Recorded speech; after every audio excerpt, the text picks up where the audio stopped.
السلام علیکم ورحمۃ اللہ وبرکاتہ نحمده ونصلی علی رسول الکریم اما بعد فاعوذ باللہ من الشیطان الرجیم بسم اللہ الرحمن الرحیم ما يود الذين كفروا من أهل الكتاب والمشركين أن ينزل عليكم من خير من ربكم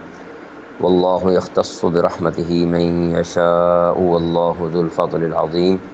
صدق اللہ العظیم۔ آج انشاءاللہ سورۃ البقرہ کی آیت نمبر 105 سے شروع کریں گے۔ ما یود نہیں چاہتے الذین کفروا جن لوگوں نے کفر کیا، من اہل الکتابی اہل کتاب میں سے، وللمشرکین اور نہ مشرکین، ان کے ینزل نازل کی جائے علیکم تم پر، من خیر کوئی بھلائی، من ربکم تمہارے رب کی طرف سے، واللہ اور اللہ تعالیٰ یختص خاص کر لیتا ہے، برحمتہ اپنی رحمت سے، من یشاء جسے چاہتا ہے، واللہ اور اللہ تعالیٰ ذو الفضل العظیم بڑا فضل والا ہے۔ ما یود الذین کفروا من اہل الکتاب وللمشرکین، کافر لوگ خواہ اہل کتاب میں سے ہوں یا مشرکین میں سے، یہ پسند نہیں کرتے، ان ینزل علیکم من خیر من ربکم کہ تمہارے پروردگار کی طرف سے کوئی بھلائی تم پر نازل ہو، واللہ یختص برحمتہ من یشاء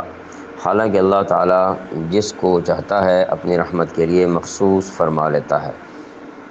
واللہ ذو الفضل العظیم اور اللہ تعالیٰ فضل عظیم کا مالک ہے۔ پچھلی آیت مبارکہ 104 کے اندر یہود کی ایک شرارت کا ذکر کیا گیا کہ وہ نبی علیہ السلام کو بعض یہود جب بلاتے مخاطب کرتے تو ذو معنی الفاظ استعمال کیا کرتے تھے۔ یہاں پر اس آیت مبارکہ میں وجہ بتائی جا رہی ہے کہ وہ لوگ اس طرح کی چیزیں کیوں کرتے تھے، یہ دشمنی اور عناد جو انہوں نے بنایا ہوا تھا اس کی بنیادی وجہ کیا تھی۔ وہ یہ ہے کہ انہیں یہ حسد تھا کہ اللہ تعالیٰ نے نبوت بنی اسرائیل میں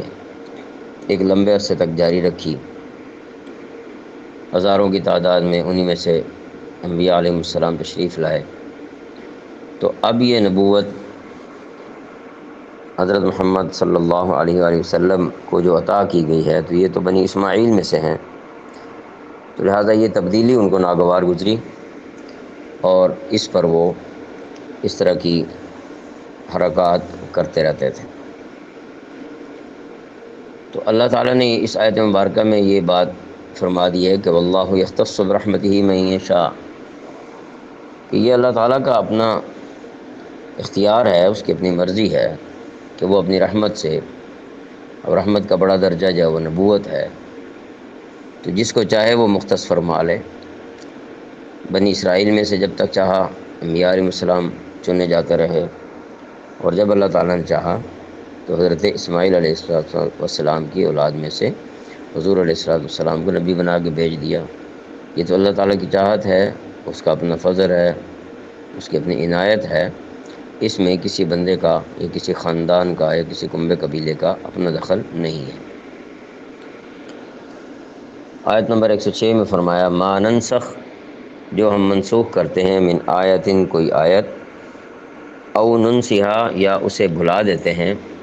نأتی لے آتے ہیں، بخیر بہتر، منہا اس سے، او مثلہا یا اس جیسا، علم کیا نہیں، تعلم تم جانتے، ان اللہ کہ بے شک اللہ تعالیٰ، علی پر کل شیء ہر چیز ہر شے، قدیر قادر ہے۔ ما ننسخ من آیت او ننسیہا، ہم جب بھی کوئی آیت منسوخ کرتے ہیں یا اسے بھلا دیتے ہیں، نأتی بخیر منہا او مثلہا، تو اس سے بہتر یا اسی جیسی لے آتے ہیں، یعنی اسی جیسی کوئی آیت لے آتے ہیں۔ اللہ تعالیٰ کی یہ سنت رہی ہے کہ مختلف زمانوں کے حالات کی مناسبت سے شریعت کے فروعی احکام میں تبدیلی فرماتے رہیں۔ مطلب یہ کہ سابقہ کتابوں میں موجود شرعی احکام کو بدل کر قرآن کریم میں امت محمدیہ علی صاحب الصلاۃ والسلام کے حالات اور تقاضوں کے مطابق نئے احکام بیان فرما دیے۔ اگرچہ دین کے بنیادی عقائد مثلاً توحید، رسالت، آخرت وغیرہ ہر دور میں ایک ہی رہے ہیں، لیکن جو عملی احکام حضرت موسیٰ علیہ السلام کو دیے گئے تھے ان میں سے بعض حضرت عیسیٰ علیہ السلام کے دور میں تبدیل کر دیے گئے، اور پھر حضرت صلی اللہ علیہ وآلہ وسلم کے زمانے میں ان میں مزید تبدیلیاں واقع ہوئیں۔ اسی طرح حضرت صلی اللہ علیہ وآلہ وسلم کی شریعت میں بھی اللہ تعالیٰ نے احکام میں تدریج کا طریقہ اختیار فرمایا۔ مطلب یہ ہے تدریج سے کہ کسی وقت ایک حکم دیا گیا، بعد میں اس کی جگہ پر دوسرا حکم آ گیا۔ اس کو ہم ایک مثال سے سمجھ سکتے ہیں۔ جیسے ڈاکٹر صاحب کسی مریض کو دی جانے والی مکمل دوائی سے واقف ہوتے ہیں، اور واقف ہونے کے باوجود وہ دوائی میں تدریج کا طریقہ اختیار کرتے ہیں کہ ایک دم سے مریض کو پوری دوائی نہیں دیتے۔ ان کے ذہن میں خاکہ ہوتا ہے کہ کیسے دوائی کتنی دینی ہے، کب کب دینی ہے۔ اس پورے خاکے میں سے وہ وقتاً فوقتاً تھوڑی تھوڑی کر کے دوائی لکھتے رہتے ہیں۔ کبھی ایک گولی کاٹ دی، دوسری لکھ دی، کبھی وہ کاٹ دی، کبھی تیسری لکھ دی۔ تو یہ ایک تدریج کی بات ہوتی ہے کہ رفتہ رفتہ مریض کے علاج کے مطابق اس کی دوائی تبدیل کی جاتی رہے۔ تو اس لیے اللہ کریم نے انسانوں کی رہنمائی کے لیے ان کے اندر جو مزید بہتری لانے والی چیزیں تھیں ان کو ان کے اندر نافذ کرنے کے لیے، اور جن چیزوں کی اب ضرورت نہیں تھی ان کو ختم کرنے کے لیے تدریج کا راستہ اختیار فرمایا، تدریج کا طریقہ اختیار فرمایا۔ ان میں سے ہم دیکھتے ہیں کہ قبلے کی تعیین والا جو حکم ہے اس کے اندر بھی تبدیلی آئی، تفصیل اس کی آگے آئے گی۔ تو فروعی احکام کے اندر فروع کا لفظ جو ہے نا، فروع، فا را واو عین، فروع جو ہے وہ فرع سے نکلا ہے، فرع شاخ کو کہتے ہیں، اصل جڑ کو کہتے ہیں، فرع شاخ کو کہتے ہیں۔ تو اصلی احکام یعنی اصلی عقائد وغیرہ جو ہیں، کیونکہ اصل عقائد ہوتے ہیں اور فروع جو ہے وہ ان کے اوپر مرتب ہونے والے احکام ہوتے ہیں۔ تو فروعی احکام سے مراد جو جزوی احکام وقتاً فوقتاً دیے جاتے رہے، ان میں جو اللہ تعالیٰ کی حکمت کے تحت تبدیلیاں کی گئیں انہیں شریعت کی نظر میں نسخ کہتے ہیں۔ یہودیوں نے بالخصوص اور دوسرے کافروں نے بالعموم اس پر یہ اعتراض اٹھایا کہ اگر یہ سارے احکام اللہ تعالیٰ کی طرف سے ہیں تو ان میں یہ تبدیلیاں کیوں ہو رہی ہیں؟ یہ آیت کریمہ اس سوال کے جواب میں نازل ہوئی ہے۔ جواب کا خلاصہ یہ ہے کہ اللہ تعالیٰ اپنی حکمت کے مطابق بدلتے ہوئے حالات میں یہ تبدیلیاں کرتے ہیں، اور جو حکم بھی منسوخ کیا جاتا ہے اس کی جگہ ایسا حکم لایا جاتا ہے جو بدلے ہوئے حالات میں زیادہ مناسب اور بہتر ہوتا ہے، یا کم از کم اتنا ہی بہتر ہوتا ہے جتنا پہلا حکم تھا، بس اس کی نوعیت بدل دی جاتی ہے جس کا اختیار اللہ تعالیٰ کو حاصل ہے۔ نسخ کے بارے میں حضرت مولانا اشرف علی تھانوی رحمۃ اللہ علیہ نے کچھ وضاحت اس طرح فرمائی ہے کہ کچھ احکام تشریعی ہیں، کچھ تکوینی ہیں۔ تکوینی کا مطلب ہے کہ کلمہ کن سے ہو جانے والے کام کہ جن میں احکام شرع کا تعلق نہیں ہوتا۔ مثلاً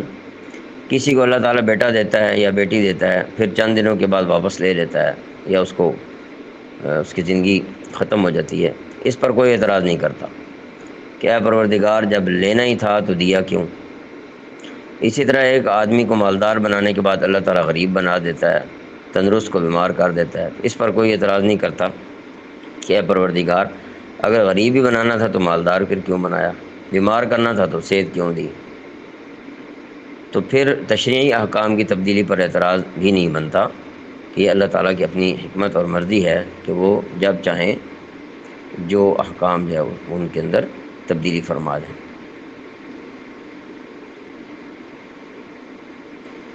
یہ بھی خوب واضح ہے کہ نسخ کی جو صورت بھی سامنے آتی ہے وہ کہ پہلے فلاں حکم یہ تھا اب فلاں سامنے آ گیا، تو یہ محض علم بشری کے ناقص اور محدود ہونے کے اعتبار سے ہوگا، وگرنہ علم الہی میں تو ہر حکم ازل سے وقت معین کے لیے مقرر ہوا ہے، کیونکہ اسے کامل طور پر معلوم ہے کہ کون سا حکم کب دینا ہے اور کب تک دینا ہے، اور کب اس کی جگہ پر اگلا حکم لاگو کر دینا ہے، جیسے پیچھے مثال ڈاکٹر اور علاج کی بھی دی گئی۔ جمہور علماء کا مذہب بھی اسی وقوع یعنی اسی نسخ کے بارے میں ہے جو ذکر کیا گیا ابھی۔ اور نسخ کے معنی شریعت میں ازالہ یا تبدیلی کے ہیں بھی نہیں، نسخ کو اردو کی منسوخی کے مترادف سمجھ لیا گیا ہے، کہ جیسے اردو میں منسوخ کرنا کسی چیز کو کہتے ہیں کہ یہ منسوخ ہو گیا، ختم ہو گیا، حالانکہ شریعت کی اصطلاح میں نسخ کے معنی کسی مطلق چیز کو یا کسی غیر مقید حکم کو صرف محدود کر دینا یا اس کو مقید کر دینا، یہ مراد لیا جاتا ہے۔ یعنی ایک عمومی حکم تھا، اس کو کسی خاص حد تک محدود کر دیا۔ اگر کوئی ایک محدود حکم تھا، حسب ضرورت اس میں وسعت عطا کر دی گئی، تو یہ مقصود ہے نسخ سے۔ تو الم تعلم ان اللہ علی کل شیء قدیر، کیا تم یہ معلوم نہیں کہ اللہ تعالیٰ ہر چیز پر قدرت رکھتا ہے؟ تو آیت کے آخر میں یہود اور مسلمانوں دونوں سے خطاب کر کے فرمایا جا رہا ہے کہ تم ذرا اس بات پر غور تو کرو کہ کیا اللہ تعالیٰ جب کسی قوم کو شریعت سے نوازتا ہے تو کیا کتاب شریعت اتارنے کے بعد اپنی قدرت اور اپنے اختیار سے محروم ہو جاتا ہے؟ نعوذ باللہ، کہ اسے ایک دفعہ تو اختیار تھا کہ جیسے چاہے احکام نازل فرما دے، لیکن اب ان میں کمی بیشی کرنا اس کے اختیار سے باہر ہے؟ ظاہر ہے ایسی بات نہیں ہے۔ یہود اصل میں نسخ پر جو شور مچا رہے ہیں وہ در حقیقت آخری رسول کے آنے، آخری کتاب اترنے اور ایک نئی امت کے آنے سے یہ بات سمجھ گئے تھے کہ اب صرف تورات کے بعد احکام منسوخ نہیں ہوں گے، بلکہ ہمیں منصب امامت سے معزول کر دیا جائے گا۔ چنانچہ ہر قرآن کے پڑھنے والے اور ہر اس دعوت کے مخاطب سے یہ سوال کیا جا رہا ہے کہ جب واقعی اللہ تعالیٰ کی قدرت ہر چیز کو شامل ہے، تو پھر وہ نہ صرف احکام منسوخ کرنے پر قادر ہے، ان کی جگہ دوسرے احکام لانے پر قادر ہے،